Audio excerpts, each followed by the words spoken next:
Well, cool. Welcome to the second episode of Lunch Tips with Leaders. So I've got Cyanna Atkinson here. Walk us through. Tell me about your background, how you got to be in the leadership position that you're in now. Yeah, thanks, Alex.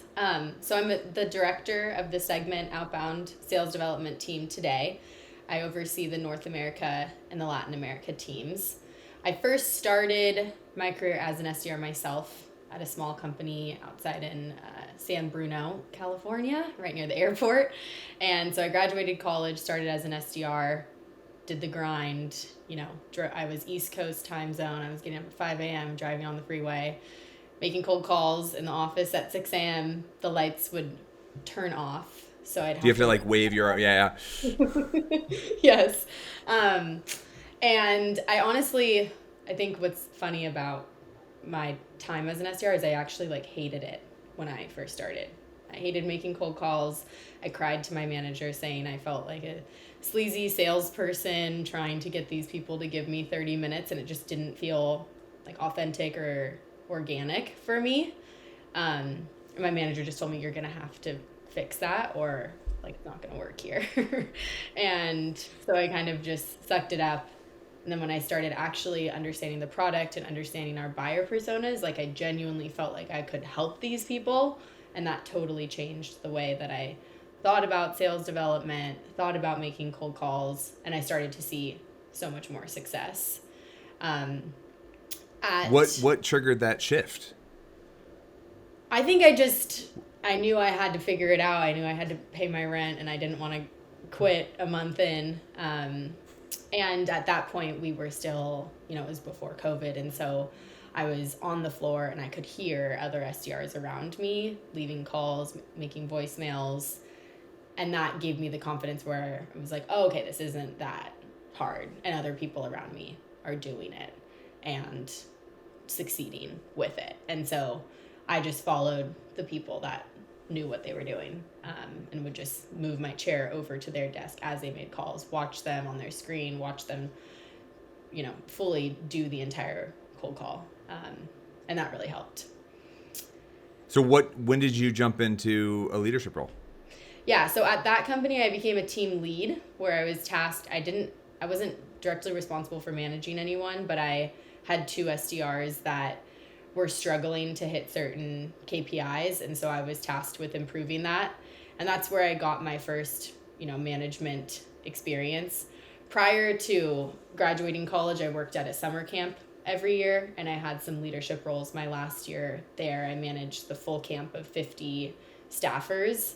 And that was really hard because they were all my friends. And so I learned a lot of tough management experiences there. And we all lived together and worked together. So I got a lot of that raw experience in there that trickled over to managing SDRs.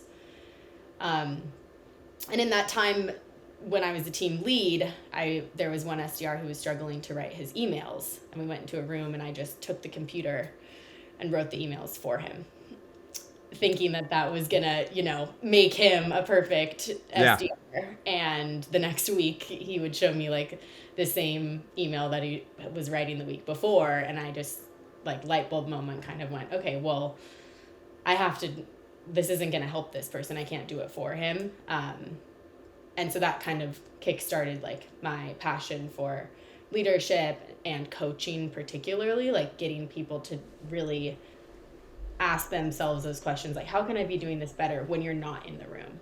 Because I think that's the real secret there.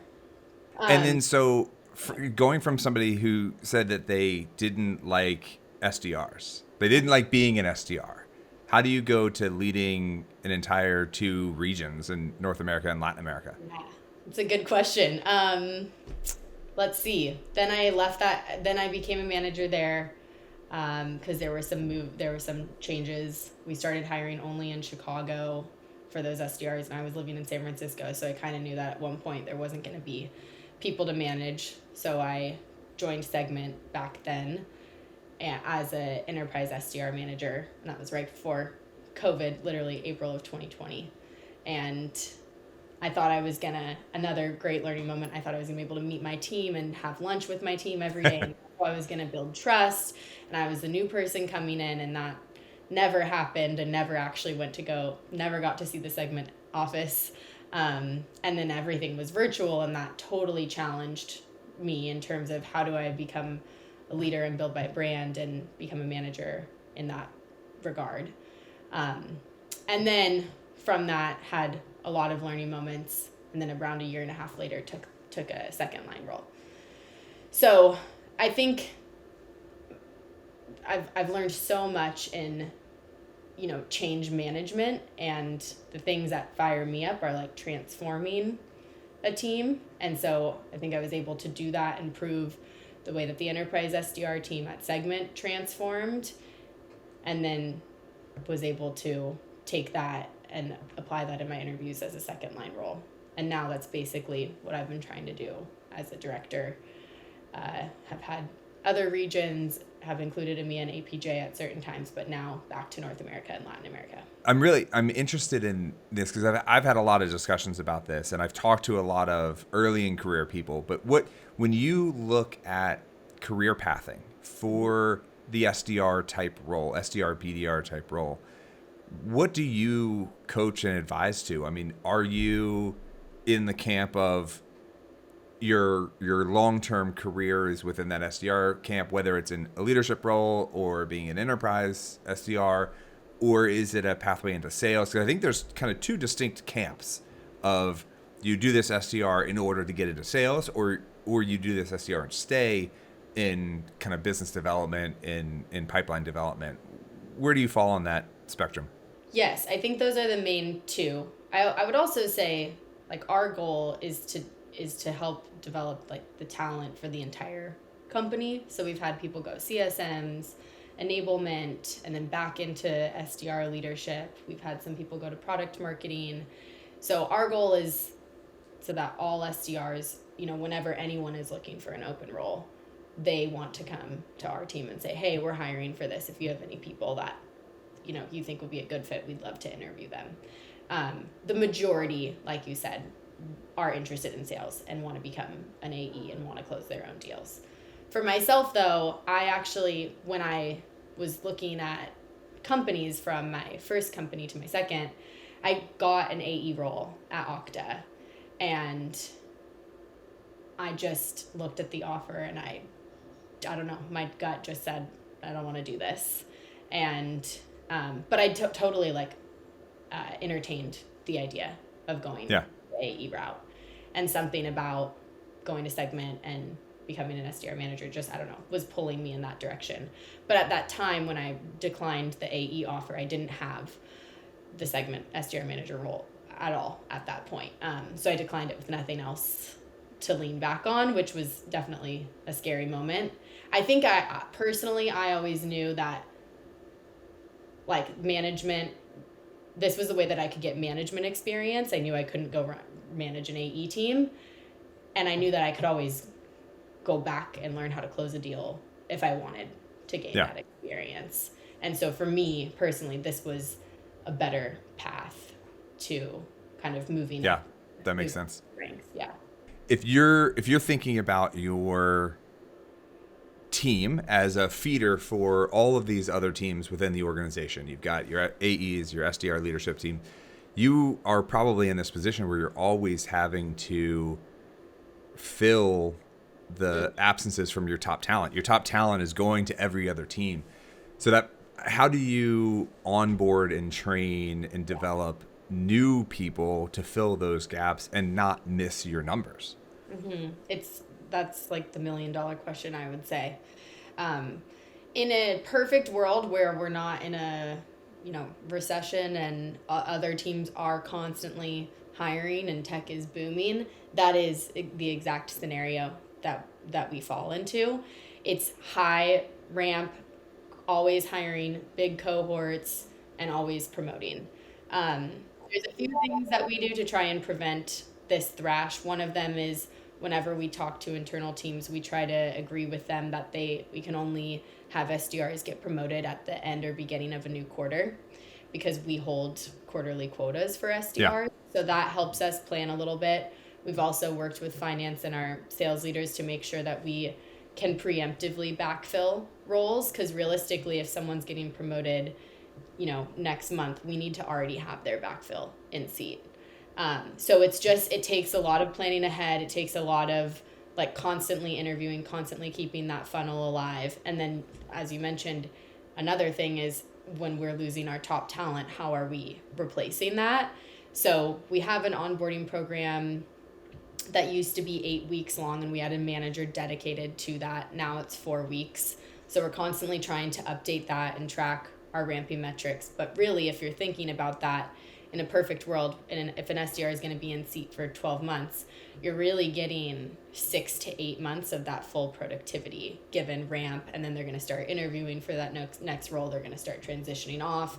Maybe they want to take some vacation before they start their new role. So you actually don't have that person for as long as you're expecting. So it's something that is a constant challenge. I will say that that flywheel isn't fully in motion as much as it used to be. But if we are not prepared, and if we don't have all of our processes really set up well, and we aren't in lockstep with our recruiting team and finance, it makes it a lot harder to fill those gaps, and it makes it, you feel the lag of those a lot more on the business. Yeah, absolutely. All right, last question. So say you're having a conversation with somebody that's earlier in their career, they want to jump in to be an SDR. What's the 1 or 2 tips that you're giving them to help them stand out, to help them be successful in their role as they're kind of launching their career? I would say this one feels simple and silly, but like speaking up and advocating for yourself, because we are in a virtual world. If you don't ramp fast, or if you don't ask the right questions, or if a tool, you still don't feel like you've really, mastered it by the time you actually go live and start holding a quota, like you are going to be at an inherent disadvantage. So the people that grab time with their peers, grab time with their managers, take initiative on the things that they still don't feel super clear on, the faster they're able to remove those roadblocks. And I always try to reiterate that to someone. And then another one that's pretty simple too is just get in the habit of hitting your metrics and doing the job. I think a lot of SDRs are scared to get on the phone. They want to make sure that they fully understand the product, that they have a script written out for every single person they're going to call, and they just don't go do it. And the people that have the mindset of fail hard, fail fast, I'm just going to make my dials. If someone hangs up on me, that's still an at-bat, that's still a practice run that I just got that, I wouldn't have if I didn't click that call button. That type of mindset is really, really important, because you're live with prospects, you're sending emails to prospects, you just have to have those at-bats. And the people that want to prepare and feel 100% ready to go before they actually execute that are the ones that typically take a longer time to get up and running. Yeah. I think I can speak from experience that I've probably learned more from my failures than from my successes. Yeah. The ones that I mess up on, I remember, and then I don't do that again. Mm-hmm. Yeah, exactly.